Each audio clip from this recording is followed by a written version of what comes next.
Предлог законот за заштита од пушење ќе претрпи измени. Една од клучните промени е тоа што терасите наместо од 3 ќе треба да бидат отворени од најмалку 2 страни. Причината е што голем дел од локалите не може да обезбедат отворање од 3 страни, што било утврдено и од надлежните институции, пошто е одлучено да се пристапи кон измени. Угостителите изминатиот викенд имале нова средба во владата, на која се разговарало за сите аспекти од нивното работење, вклучително и за користењето на уреди што содржат никотин.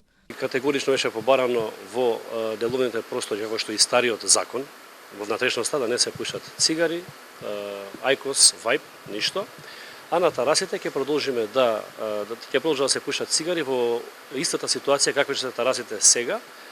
Ќе чекаме да не повикаат на финална верзија, кога ќе ни кажат колкава ќе биде таа временска инстанца. Ние побаравме 3 години, нешто на останокот зборевме дека ќе биде околу година дена максимум.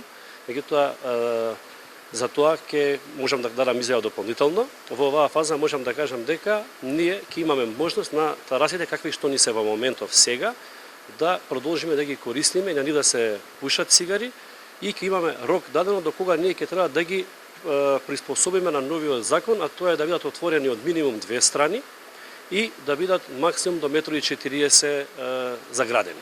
Тоа ќе биде заградени поради безбедност од една страна, а од друга страна поради природно проветрување на самата тараса. Угостителите очекуваат промените полесно да се спроведат, но апелираат институциите доследно и неселективно да го применуваат законот. На вистина, кога ќе дојде, ако не се пуши на ниедна тараса, која што не исполнува стандарди, тогаш мислам дека ќе биде честно према сите угостители и сите ќе имаат еднакви можности да ги вратат клиентите назад. Односно, кога некој би правил прекршување во законот, нормално дека би бил повластен во однос на другите.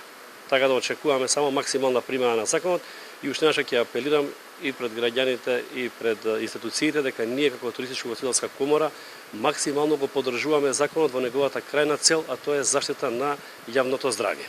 Јавната расправа за предлог законот е завршена. Работната група ги разгледува и анализира сите забелешки и предлози доставени преку ЕНЕР.